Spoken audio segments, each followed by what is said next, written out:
Alright, what's up? This is Injustice Josh, and this is the Green Lantern Anecdote. Green Lantern is one of my favorite superheroes of all time. I think Ryan Reynolds played him pretty well. He's charismatic, I don't think he has that sort of presence that, for example, the comics version or the one from Injustice, where he's very commanding. I don't think he gave off that, but it's probably because the entire movie actually felt like a pilot to a TV show.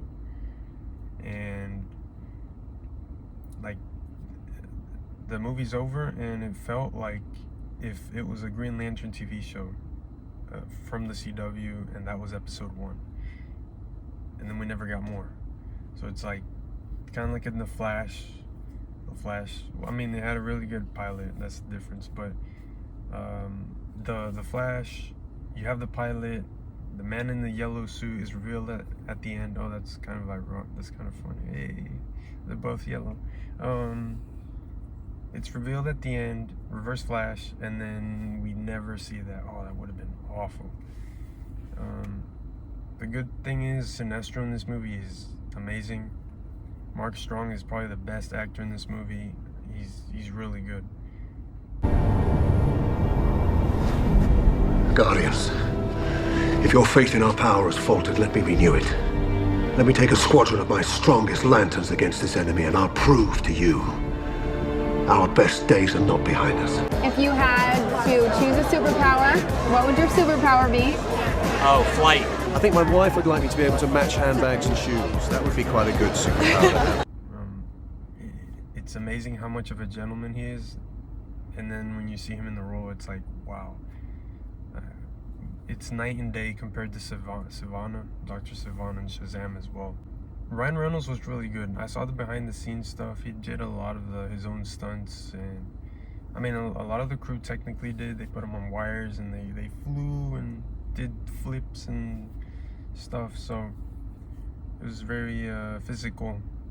And that scene where Hal is like, all of a sudden, like, after he punches the guys and then he gets sent up into the sky, that's actually Ryan on a crane, and then they send him up.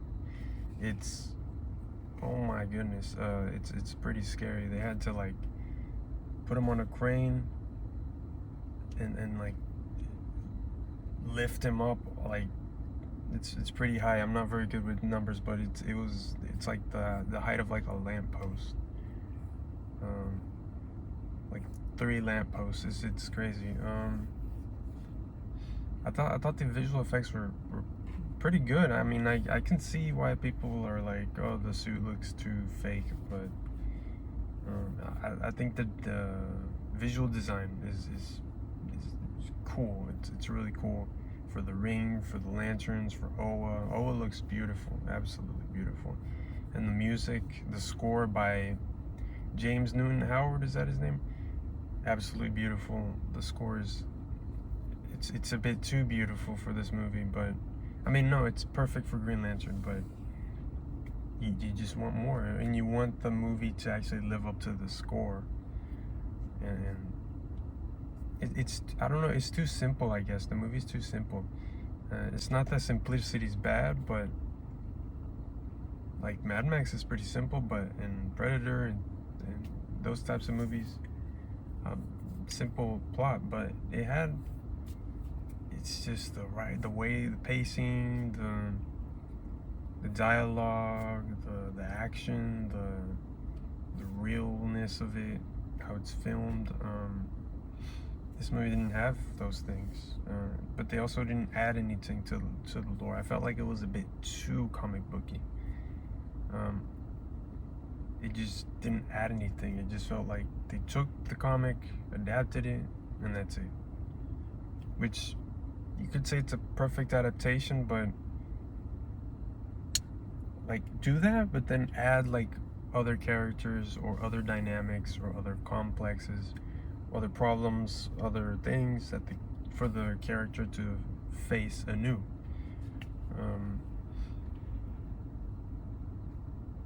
I don't know. Instead of showing Hal with that kid in his room, I think it would have been cool to see a scene with the father and Hal.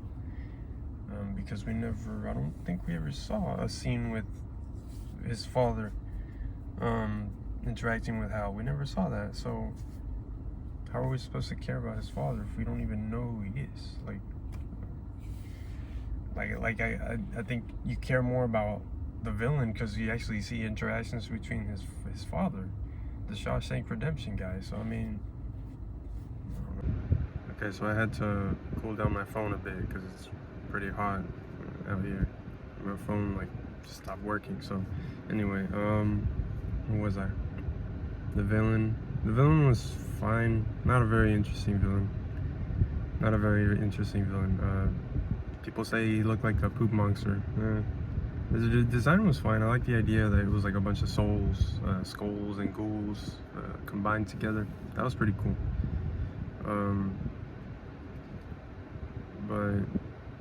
But he looked gross. He looked like the leader from Incredible Hulk. He just looked gross. Like you just don't want to look at him. Which a villain should look cool, I think. But like Sinestro. So I guess Sinestro was gonna be the cool villain.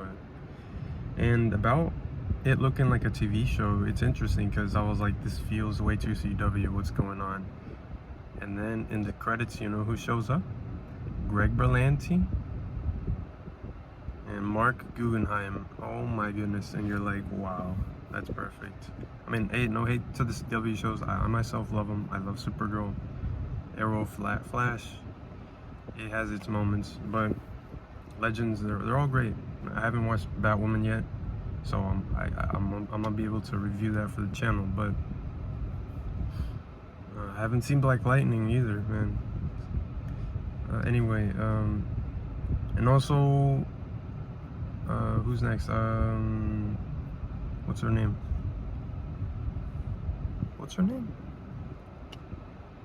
Carol Ferris, her character, Ryan's girlfriend.